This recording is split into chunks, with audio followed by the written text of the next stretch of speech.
I'd like to do a short, brief take on nationalism because it lies at the heart of our modern international system. The nation state is the building block of the modern international system. Today, there are 193 nation states in the world. And if you're lucky, you belong to one of them, and you have a government and an army that protects you. If you do not belong to a nation state, you really have no rights. Think of refugees. But nations are a modern element in the national system. There were no nation states a little over 200 years ago. They begin with the twin revolutions of the French Revolution in the end of the 1700s and the American Revolution that happened at the same time. These two revolutions, the American and French, really began a whole new framework for international order. Over 200 years ago, there were no nation states. Think empires, kingdoms, bishoprics, free cities, tribal concatenation, caliphates, all kinds of political institutions and states, but no nation states. In just 200 years, the entire map of the globe has been resorted out along national lines. Now, a lot of people like to say the nation state, we're in a post-national era today. But that really is, I think, misguided. Over 100 nation states gained independence from the World War II, 1945, to 1970. That's more than half the nation states. They are trying to sort out their borders, figure out who's in and who's out, who belongs to the nation and who is a fifth column. And many of the wars in the world are really defined by that attempt to build nation states. I would argue that certainly in international relations, the single most important defining factor for modernity is the rise of the nation state. It's changed how we identify ourselves and how we identify with authority. At the heart of this political revolution is a revolution of identity. People identify with others from their nation. And sovereignty, political power, is invested in the people, not in the rulers. In the Middle Ages, it was common for people to believe in what was called the chain of being, what Shakespeare called the chain of being.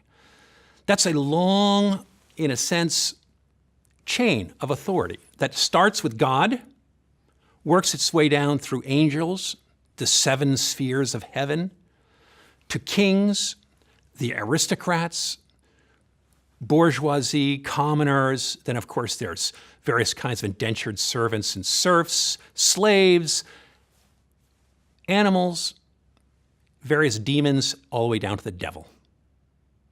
And of course, you know, in some medieval scripts, there's supposed to be 9 spheres. Dante had 9 spheres of hell. So this long chain of being gets completely destroyed and rethought. The world, in a sense, is leveled.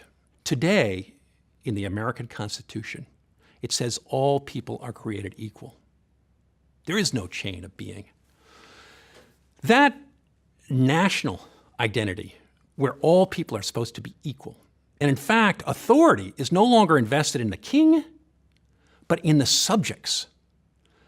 If you think about our political discourse, the rulers, our rulers today are our servants. All political, in a sense, candidates talk about themselves as servants, public servants. And power is invested in the people who are sovereign. The nation state, it's the nation, the people who are sovereign, and the rulers are the servants. This turns authority on its head 180 degrees from the time of kings before the French Revolution and the American Revolution to today. There are still many kings and sovereigns who are authoritarian in the world. Perhaps half the globe is still ruled in the old way. But every year we're seeing kingdoms fall and more sovereign nations where people actually have a degree of say over their own authority. One can liken this revolution in the realm of international relations to a giant earthquake in which the aftershocks continue to ripple across the globe. And in the Middle East, we're still seeing those aftershocks. We're seeing, for example, a Kurdistan ripping itself out of Iraq, Syria, perhaps Turkey even.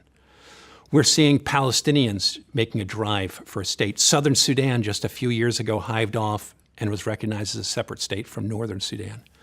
So the national borders that are created in the First World War are not always permanent. They're being contested. The Islamic State, which has been so much in the news recently, destroyed the border between Iraq and Syria only a few years ago. It erased it. It raised its flag and said, we have destroyed nation states. We're going to rebuild an Islamic caliphate. In a sense, challenging this development of the nation state in the Middle East. Now, of course, America is destroying, is bent, hell-bent, and much of the West is, in a coalition to destroy that Islamic state. And in a sense, to bring back the borders that were hammered out in World War I.